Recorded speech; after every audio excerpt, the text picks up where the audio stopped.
Whoa, where's my face? There we are. Hey now, it's Brace for Impact, and I'm your host, Mike Gilbert. And as always, I'm going solo on that ass, but it's still the same. We're talking TNA wrestling. And guys, I've had a hell of a week. It's been a wild week. I did not think I would be able to go live this week. And in fact, I could cut this feed off at any moment. Which is why I wanted to. I originally was just going to do a recording. That way I could pause and just kind of do it at my leisure and then upload it whenever I get a chance. But I was like, you know what? I'm gonna try and go live. So I'm single dad in it right now. Me and my daughter are home. My wife, so she had our baby. Baby Elijah is here. The legend has debuted into the world. I showed a picture of him on Twitter earlier in the week. I'm just so proud of the little guy. But unfortunately, they have not been released from the hospital. Everybody's okay. And my wife is like ready to go. She's going stir crazy, but she was having some headaches and stuff, and some complications with the birth, and so she had like a C-section. She lost a ton of blood, so there was just like a whole thing. And then they were worried about some type of infection for my kid, and they're waiting for lab results to get back and got it. So there's a whole thing going on over there, but everybody's safe. Everybody's healthy. They keep commenting on how healthy my son is, but they're like, you just can't have him yet. I was like, what the fuck? So we got that going on, but they're still at the hospital. So my daughter's asleep. It's 6 a.m. right now. I'm on a swig of coffee for my daughter. She's been a big time trooper this whole week, man. So kudos to her. But it's been a great week, but it's been a tough week. I'm ready for my family to get here. So if my daughter wakes up and does now, she stayed up pretty late last night. So that's why I'm like, I can go ahead and go live, because when she stays up late, she likes to sleep in. So, but if she wakes up, just know that I might end up having to cut this live feed off, and I might have to finish the recording later and do it. But we are here. We are live. Yes, sir. Lucha Doncic says, swig of coffee for FamG. The fam is doing great. It's been a wild ride this week, but we are doing pretty good. So that is the good news. TNA, they decided to go ahead and take a week off this week. They decided to go ahead and take the week off this week. So here's what happened. And we talked about it last week on this show. Last week, Hurricane Helene, man, that thing was a bastard. That hurricane was tough. It's wiped out a lot of cities and things like that. So, obviously prayers go out to all the people affected by Hurricane Helene. Because of that, TNA was scheduled in Spartanburg. I think Spartanburg got hit pretty hard. They were out. They had power outages, all kinds of stuff, and some of the staff was stuck there for a little bit. So it was a whole scary situation. So they ended up having to they pushed back their TV tapings a couple of days, and then they ultimately decided to cancel. And they canceled the Spartanburg tapings, and kind of at the last minute, they decided to go ahead and move to Nashville. So they went to Skyway Studios on Wednesday. And so whenever I recorded last week, I was under the assumption that because they're going to Skyway Studios on Wednesday, that they would probably just tape that show and it'd be ready to go for Thursday. Well, that was not the case. I don't know why. Somebody that works there maybe will DM me and explain to me why they could not get an episode turned around in 24 hours. I know they're being put in a tough position, but I feel like 24 hours is good enough time to turn around an episode, especially considering they go live all the time. I don't know, unless like there was something like it would have messed up their plans too much with all of their backstage skits. But I'm just like, F those skits, just turn around the episode and do the skits, incorporate the skits later. But so I literally don't know. I have not heard an explanation. They're probably not going to give one. It's a bit weird to me to not be able to turn that episode around. So, but anyway, so because they couldn't turn around an episode, either they're incapable or unwilling to, turned it around in 24 hours. They aired a Best of Bound for Glory on Thursday, and so I'm not going to review a Best of Bound for Glory episode. I'm just not going to do it. So I think on Monday, once I found out on Monday that that's what they were doing, I put out the call on Patreon to do a Q&A, which I have not done in a little while. So I like to do, whenever Impact takes a week off, I really like to do the Q&A because it's like my way of interacting with you guys. I know I'm here live every week, but not everybody can watch live on Patreon. So that's why I like to do it this way, just to get everybody involved. Because most people, they don't watch live. They just they listen to the audio, and they download the audio, and they will listen to it like on Sunday or even Monday sometimes. And then of course there's the YouTube audience that, I just post the clips on YouTube, and that's how they consume it. So, but the Patreon audience is my priority. So I wanted to give you guys an opportunity to toss some questions and some topics my way, and I greatly appreciate you. So I'm going to get to all the Patreon ones first. So all you guys that did a Patreon, I'll do those. So thank you for submitting your questions. I greatly appreciate it. And then eventually I will get to the Twitter ones. Hold on. My wife is texting me. She's doing fine, everybody. I got to just text her back.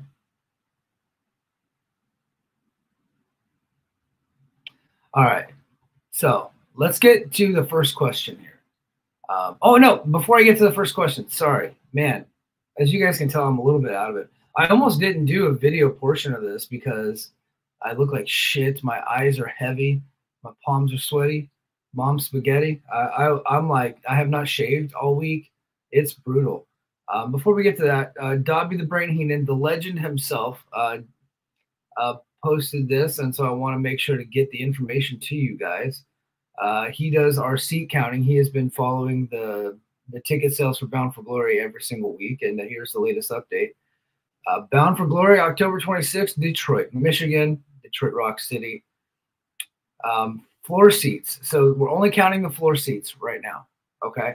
But those are the most expensive seats. So I think if floor seats are selling pretty well, I think that's going to be indicative of how GA is doing. I think that if floor seats do really well, I think that sends a good signal that the GA, we can safely assume, is also doing pretty well. Not to say that the percentage that I'm about to apply to the floor seat sales is going to be able to apply to the general admission sales, because general admission, there's way more seats in GA. But I think it's safe to assume that section is doing pretty well too. So for the floor seats, there's 748 total floor seats. 736 have been sold. Okay. So we're at 98.4% sold. If those sell out, they can actually expand the floor seat capability up to 772. So, which I think they will do, because we're still a couple weeks out. Okay. So they're at 98.4% sold on their floor seats right now. So that's looking pretty good. So just a reminder, there's 1,500 general admission seats that were available. Okay. But we're not able to track those because you can't count each general admission seat that's been sold. So we just know that on the seat map, that's what was able to be counted. So two front row 2-day combo packages are remaining, and only 9 second row 2-day combo packages remain available to purchase.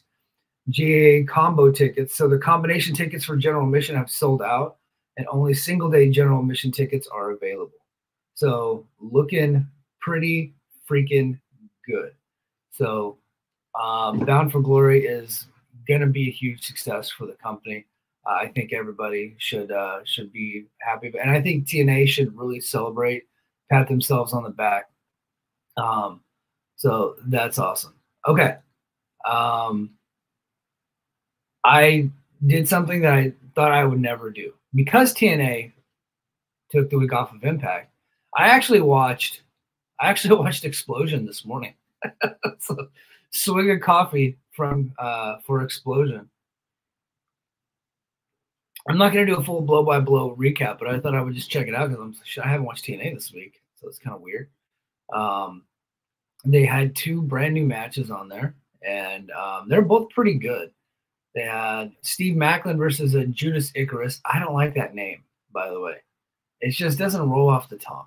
Seems like now you're trying hard to be fucking, mid-century gothic. So I don't know. But the matches were good. Like Judas Icarus is a good wrestler, and obviously Macklin rules. So that match was pretty good. And why am I talking about it? Well, because it was our first look at what it's going to look like in Skyway for the next month. Okay. Or for the next 3 weeks, I should say. And the setup looks really good. The crowd was pretty hot. I really wish they would put some bleachers in there. That way the crowd could be ascending up and then they could shift over the hard cam. But hard cam facing the stage, I mean, they can't really do much about it. Okay. If they, so because behind where the hard cam set up, they have no people, you can't sit anybody there. So that's the only place they can put the hard cam. But I do wish they had some bleachers to put in there. I don't know if they are capable of doing that because of the size of the venue. But I think the setup looked pretty good. And they were able to get the tunnel in there and the big screens and all that. And with the way the tunnel and the big screens are in there, they look massive. It tells you just how small that room is. But they did a really good job with the setup. I think it looks great. The production quality was really good. So Judas Icarus, so Steve Macklin beats Icarus. And that was a pretty good match. Xplosion's not really moving any storylines because you would think that at some point during the match, Eric Young would get involved or Tracy Williams would get involved. But no, it was just a straight up one-on-one match. So it's just a match for the sake of a match, despite the fact that those 2 teams are feuding. Okay. So I thought that was a bit weird, but that's just what Xplosion is, I guess. And then in the main event, they had Alexander Hammerstone versus Conan Lycan. And Conan Lycan's good. I think that they might have found something with him. Former Division I football player. They didn't really say where. They didn't say where. Hold on, I'm being fact checked in real time. Yeah, keep in mind I'm pretty tired. So yeah, Tracy kind of got involved. Yeah, he was there, but you would think there would have been like a blowout or something like that, advancing storylines. But I just don't think they do that on Xplosion. The main event was Hammerstone versus Conan Lycan. Conan Lycan looks pretty good. I think he might be somebody like a prospect for them to kind of keep around. Very athletic, big. He's not like a huge big man, but he is a heavyweight for real. He's probably 6 foot, probably like 240 pounds. Pretty big guy.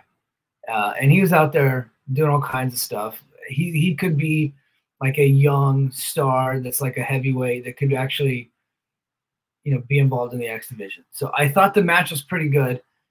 But I also thought it was bad in the sense that we're trying to push Hammerstone and Jake Something as a monster tag team. Okay, this big beefed up 1980s style Power and Glory, Powers of Pain, Road Warriors, that type of tag team.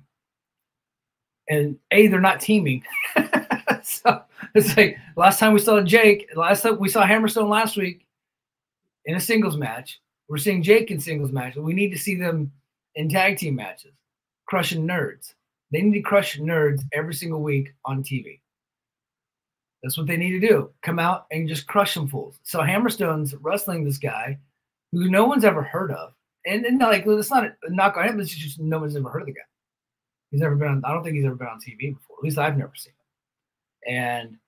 And they actually have a really good match, 50-50. The guy's like, doing all kinds of crazy moves to Hammerstone. He's like, he had him up, picked him up on his back and was like slinging him around, doing all kinds of. It's like, why is Hammer selling for this guy? Who the fuck is he?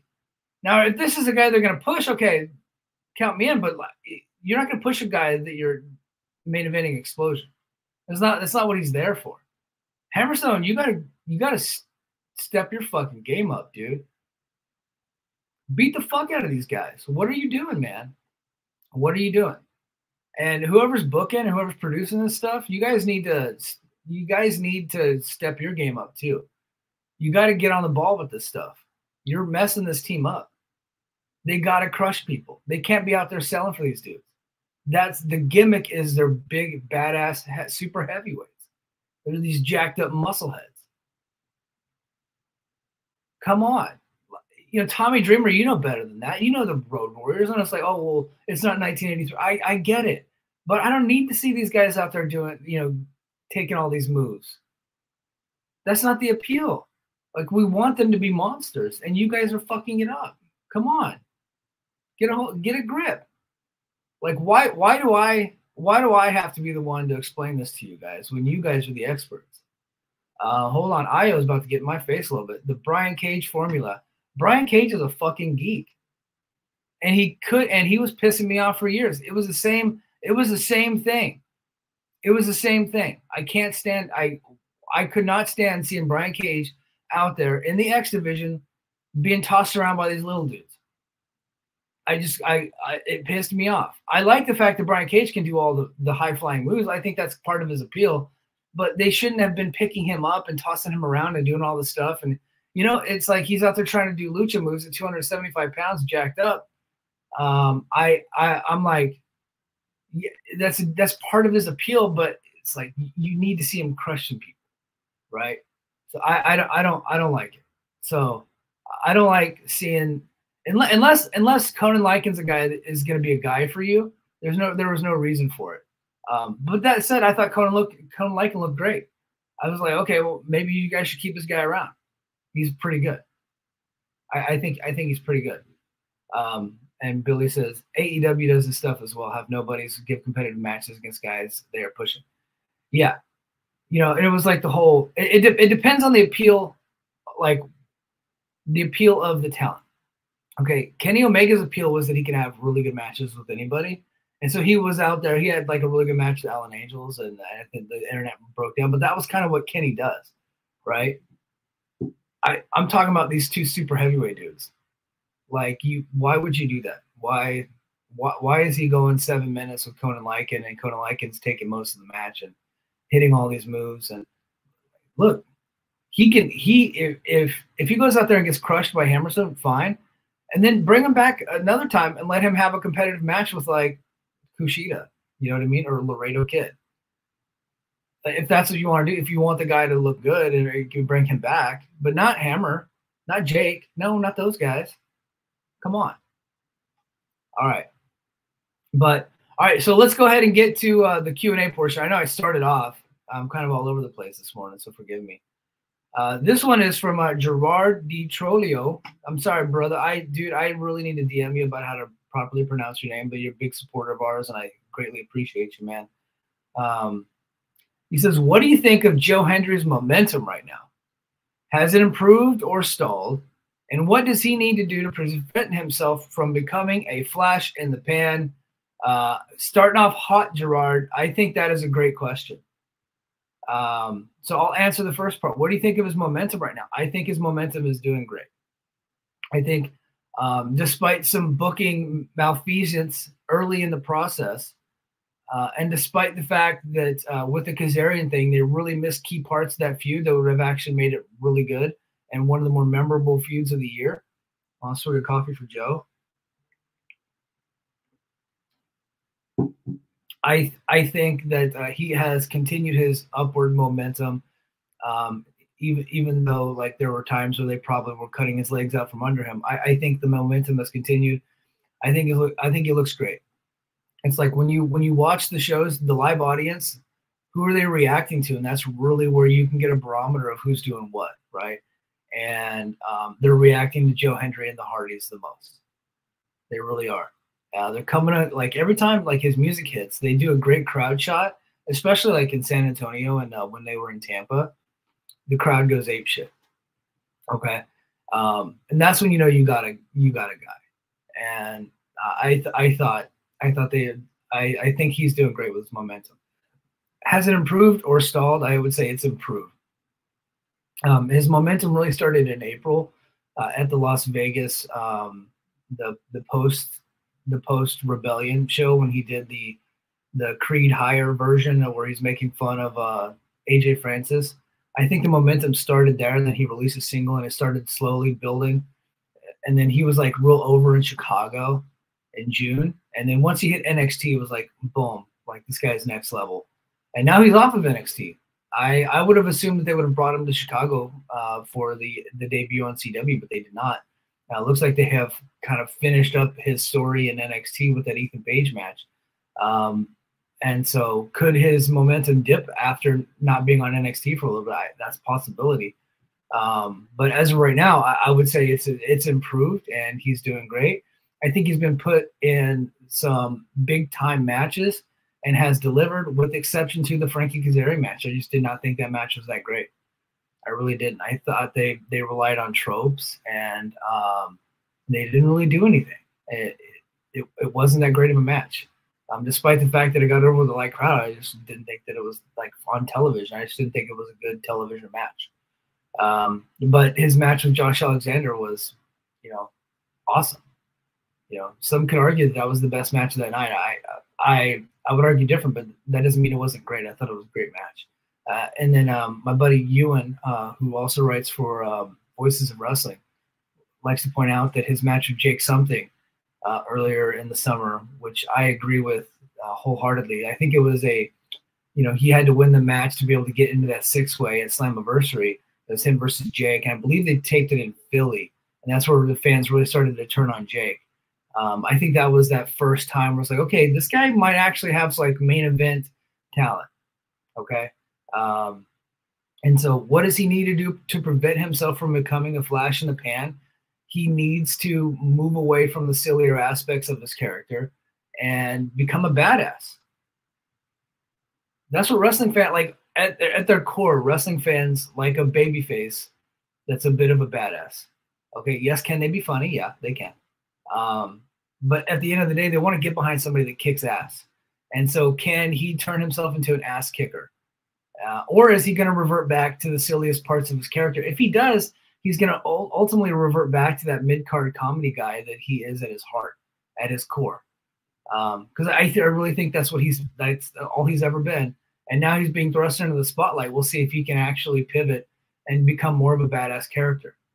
I think the walking wiener stuff was like, okay, he's got to dial this back. Okay, he's got to dial it back. The Puss in Boots thing I thought was funny, and it did get over, and I think that's probably going to stick with Kazarian, which is good. But again, it's like, and I talked about it a couple weeks ago, the adults are going to turn on Joe. The adults are going to turn on Joe if he continues on with the silly. If he keeps being silly, then the adults are not going to want to pay attention to him. He'll probably get the kids, and that's fine. But adults are not going to give a shit. And let's be honest, who's really watching TNA? It's hardcore wrestling fans who are adults. Okay, adults are going to turn on the guy, right? I would be interested to see what it's like if he continues doing silly shit, what it looks like when they get back to Philly and how the Philly fans treat him. He could be in for a rude awakening if he continues on with walking wiener and Puss in Boots type bullshit. So we'll see. Andre Walker says, make it a call-in show. Let's talk about it. I really did want to do this as a call-in show, but I made this a live episode at the very last possible minute based off of the fact that my daughter stayed up late. So I didn't want to do I want to plan a call-in show accordingly and get everybody an opportunity and have it timed out. That way you guys can set aside some time to be able to call in, because I don't know who's going to show up on this live feed every week. And so it's typically Io, Billy, and Lucha.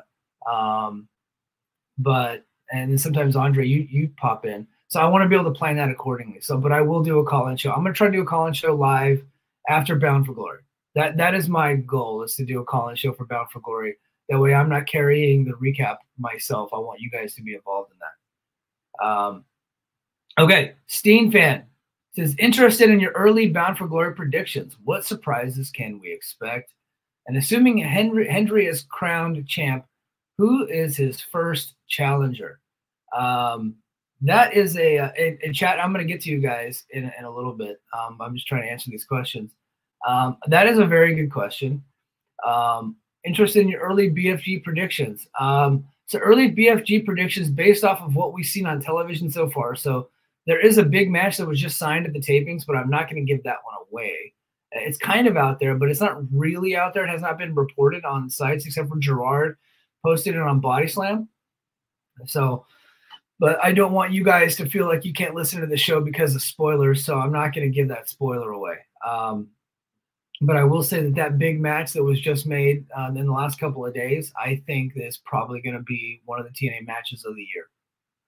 So I think if that match that was announced this week, my early prediction is that's probably going to be 5 stars. If Dave gets around to watching it, it'll be like a 5-star match. It's just like right up his alley. This is stuff that he likes. So, and I like the stuff too. I'm not knocking Dave. So, that's one prediction. Obviously, main event, Joe Hendry versus Nick Nemeth. I think it's time to crown Hendry. I think if they don't, it's a huge mistake. And that momentum that he's got is really going to just crap out. Because I don't know how much longer he can carry it. I really don't.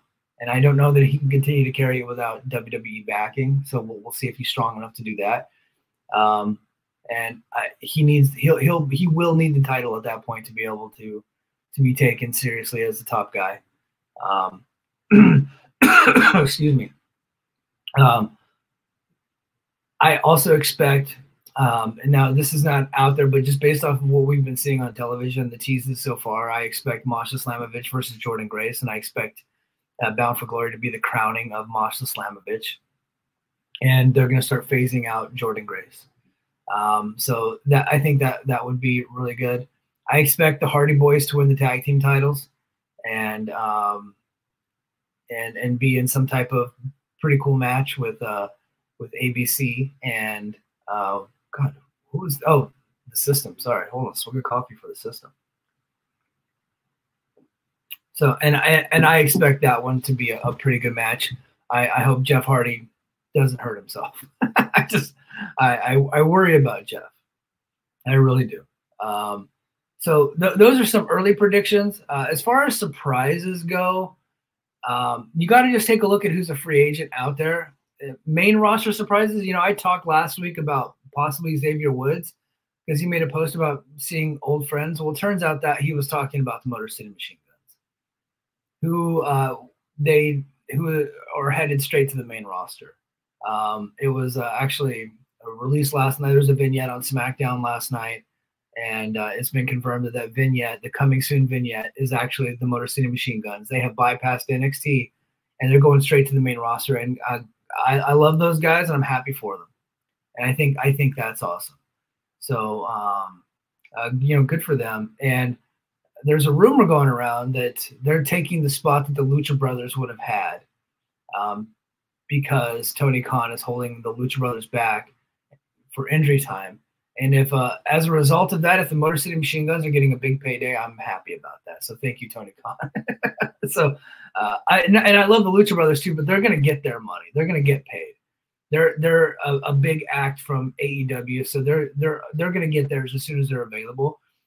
So I'm just happy that the Motor City Machine Guns got pushed right into SmackDown in a prime spot. So. I absolutely just adore the Motor City Machine Guns. I'm really happy for those guys. They deserve it. They deserve a payday. But so we just got to take a look at who's out there that would be available. I expect somebody from main roster WWE to appear on the show. That would be the big surprise if we get somebody from the main roster. AJ, guys like that. I don't expect it, but I would say, at least one surprise from the WWE, and I would hope that it'd be a main roster surprise. They like to do debuts at Bound for Glory in the Call Your Shot Gauntlet, so take a look at who's out there: Trevor Lee, Donovan Dijak, guys like that. Matt Riddle has been, his name's been tossed around out there. I was gonna predict Mustafa Ali, but he's actually booked that night, so not him. And they really need some female talent. I don't know which big name female stars are out there, but somebody that's name's been tossed around for a long time, for being out there for a while, is Megan Bain. She's really into her relationship with Joey Janela, and so it's probably gonna, stunt her growth as a performer, unfortunately, because she's just not. No one's bringing her to TV. I don't know why. She's got a lot of talent. But could she be somebody? I think that would be pretty cool. That would be pretty interesting because they're gonna need more female stars too. So so that's what I'm thinking. And then assuming Hendry is crowned champ, who's his first challenger? Well, I think he's 1-1 with Frankie, so I think you could do that match at Turning Point and some type of gimmick match. and just hope that it was better than the one they had it against all odds and better than the one that they had on television, because I just did not think that either match was all that good. So that would be probably my first go at it, but that's just like logical booking, right? They're 1-1, and in fact, if you take a look at it, Frankie's actually pinned him twice, but then the second match got restarted. I don't really think they have positioned a heel to be strong, to take over and be that next challenger. It's TNA. They could also just do a rematch clause and do Nick Nemeth. I could see that. All right. Nick Mann says, what's your favorite guilty pleasure TNA show or match? My favorite guilty pleasure TNA match is actually King of the Mountain. It's stupid. It's ridiculous. It's mostly pretty bad, but I've always been very entertained by the match. I've always been entertained by the match. And they get over. They do. Even though it's convoluted, it's fucking weird and wacky as hell. But the matches always get over. In fact, I thought the women's match last year got over pretty well. I didn't like the way they did Tasha Steelz in that women's match, the Queen of the Mountain match last year. They beat her like 3 times. She went in as a champion, got pinned like 3 times. Like, okay, yeah, we're done with you ever being a champion again. She has not been the same since. But I do think that the Queen and King of the Mountain match is pretty good. And as far as guilty pleasure TNA show, like a specific show that's a guilty pleasure, I'm not guilty about what I like in TNA as far as like a specific show. But stuff that's like really bad that I still enjoy going back and taking a look at is the Nashville stuff that Russo booked, the Asylum years. Some of that stuff's really bad, but I do enjoy kind of going back and taking a look at it sometimes. And especially the Dusty Rhodes as the general manager stuff. It was always really bad, but I just like it, and I just really like Dusty. So I was always super entertained by Dusty and TNA. I think Dusty and TNA is like underrated entertainment. If you ever go back and take a look at it, he's just so good. He really is good. But it cut like the fairgrounds looks just kind of trashy, not very good for TV. But I still kind of enjoy it. Herbert Dorsey says, Mike, did you hear about the Hot Stuff Hernandez Super Max? I think he's saying Super Max. It seems like he has Vince McMahon tendencies. Yeah, he's being outed for some stuff, but I have not really read too much into it. He's not really because River City Wrestling, some of the talent there, I think he's like a guy there, like one of the trainers or something like that. They just did the shows in San Antonio, and they tried to out Hernandez on some stuff about being abusive, and they tagged TNA in the tweet, but he doesn't work for TNA. But TNA did bring him along with some of their media stuff there, but he wasn't on any shows. I think they were just using his talent from River City Wrestling. So, that I think that needs to be investigated, and obviously somebody needs to take a look at that. I just don't have the resources to be able to do that, so I don't really have a huge opinion on it one way or the other. Steam fan, Big Vinny V referred to Jake and Hammerstone as the Muscleheads, and I like it, so that's what I'm going to call them. I mean, I guess that his name is as good as any. Andrew Bowen says, who do you think will win the Call Your Shot Gauntlet? I'm thinking Kazarian or an NXT wrestler who cash in for Turning Point. I've had it in my head for a little bit that Josh Alexander would be the one to win that. Because, they killed him dead 2 months in a row. He's actually lost 3 months in a row, if you think about it.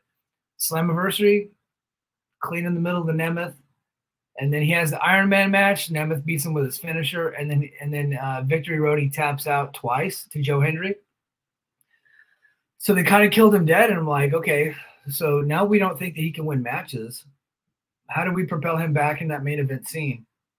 And I was like, well, the Call Your Shot Gauntlet would be the way to do that.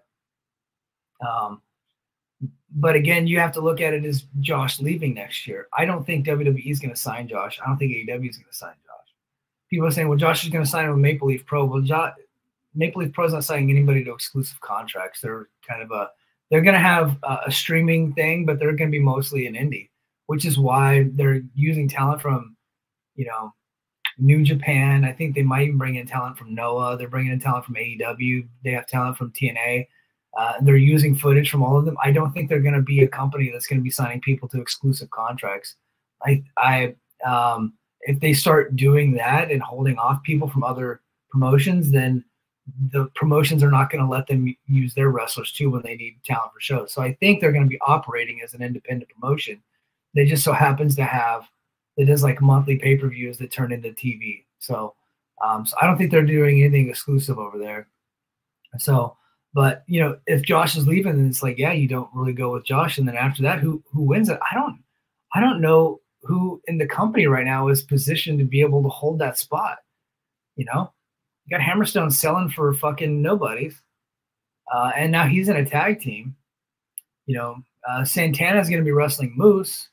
So, I mean, Santana would be a guy. I mean, Moose could be a guy, but they're in a separate match. I don't think they're going to be in the Call Your Shot Gauntlet.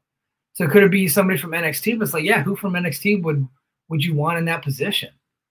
NXT doesn't have any big name stars. You know, Trick Williams is the champion. They're not going to bring him over and do that because you're not going to have him win your TNA title. Ethan Page, no, I don't see it in Ethan. You know. So I just don't know.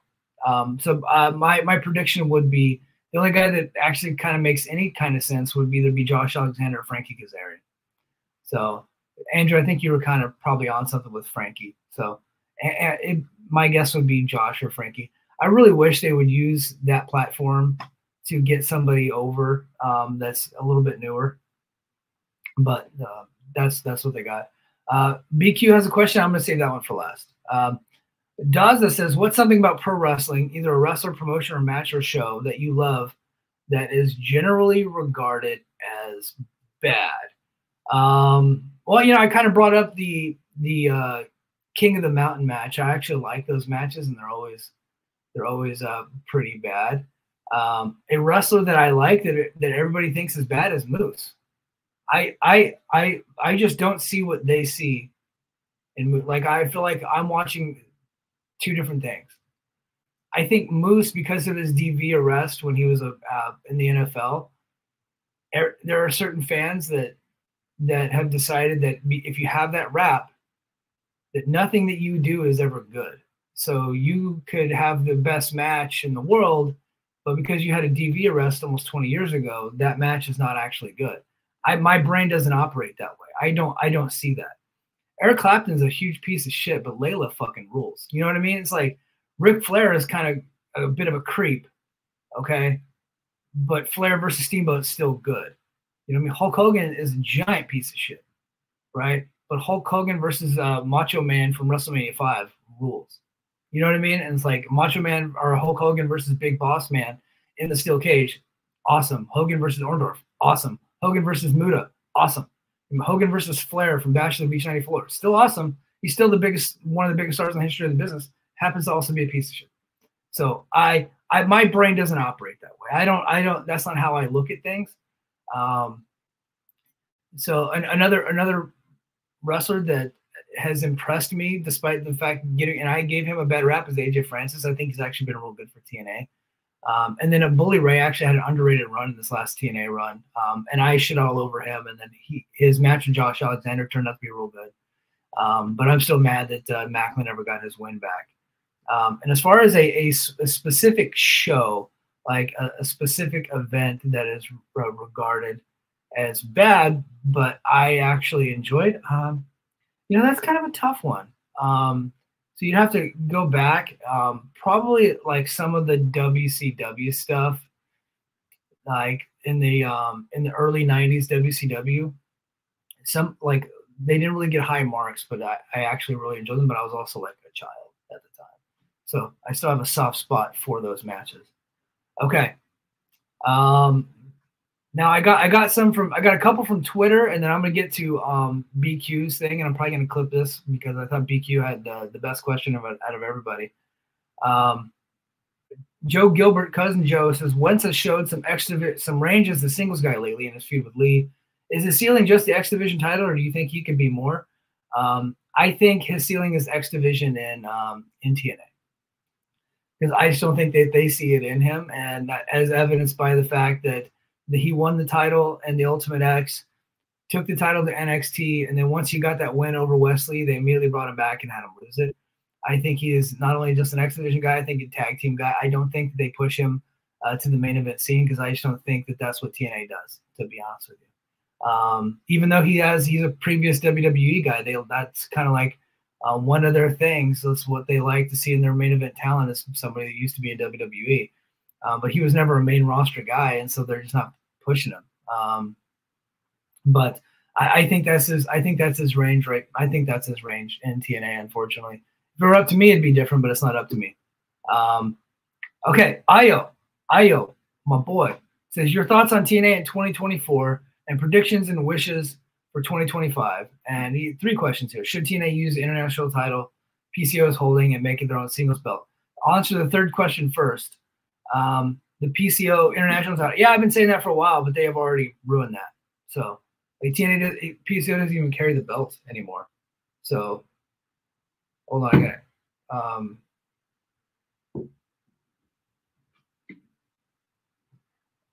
Yeah, he doesn't even carry the belt anymore. Oh, hold on. Izzy. Isabella. Yeah, hold on. You can come on in. Hey guys, I'm gonna take a couple of minute break here, and I'll be right back. Yeah, come on in, honey. What's up, baby girl? I really was when I was in bed trying to get ready. Yeah. I couldn't do anything. I was bored. Yeah, you're bored. Hey, honey, do you want to go downstairs and get a chocolate milk and a show, and then I'll be down shortly and I'll cook us breakfast. Well, I was giving you a walkie-talkie. Okay, leave me the walkie, and then I'll be down in a few minutes. Okay, honey, bye. You get the walkie with the pink sticker. I get the walkie with the sticker that looks familiar to Daisy. Okay. And okay. This one looks familiar to Daisy. Okay. All right. Go downstairs and put on one of your shows, and then grab a chocolate milk, and I'll be down. Put your walkie-talkie on, and also get out of the picture for your day. Okay. I will, baby. I'll be downstairs in just a few minutes. Okay. Okay. All right. I love you. You hit this button right here to turn it on. It's on. Okay. Okay. We have to test it first. Okay.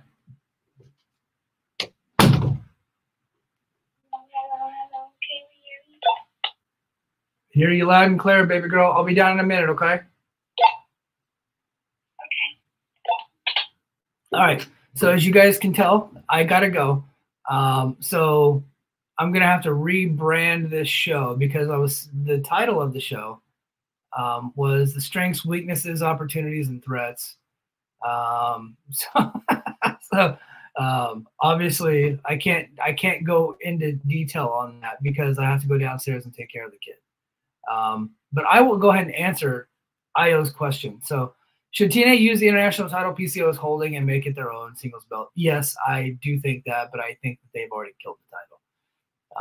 He doesn't wear the belt. He's never defended it.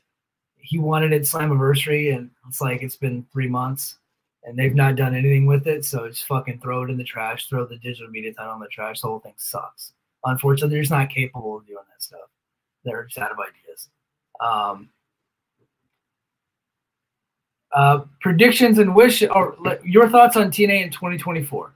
TNA in 2024 is going to go down as one of the more important and pivotal years in TNA history because of the partnership with the WWE, the upward momentum, and the fact that they've been able to sell tickets and things like that, and the improvements in the production quality. I think on that end of it, take out some of the bad storytelling that I have constantly talked about on my show. Take that out. Yes, baby.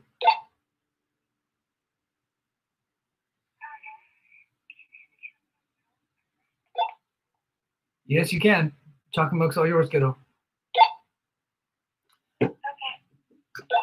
I am sorry about this, guys.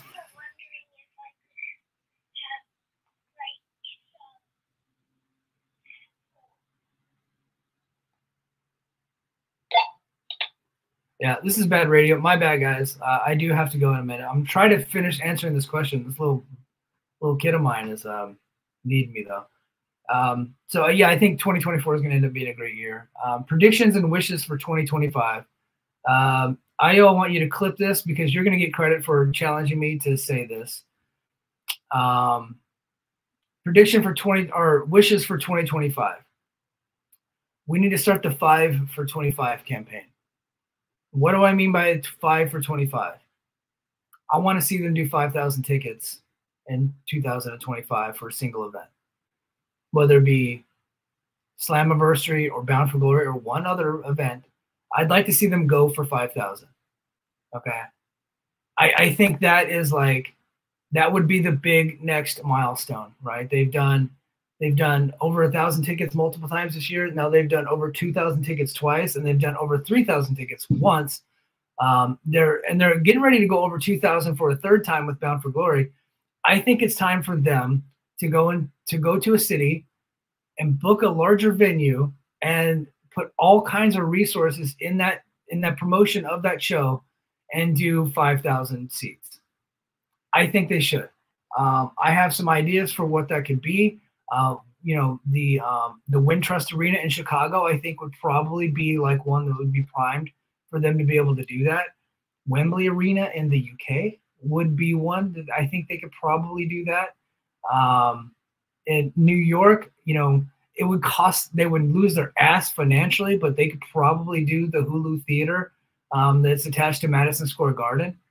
They could probably get to 5 on that deal. But that's what I want. 5,000 tickets for a single event in 2025. That is what I want to do for TNA. So that is the next big challenge. Okay, BQ. Stay tuned. I'm going to get to BQ's question in a separate recording that I will do for the Patreon here.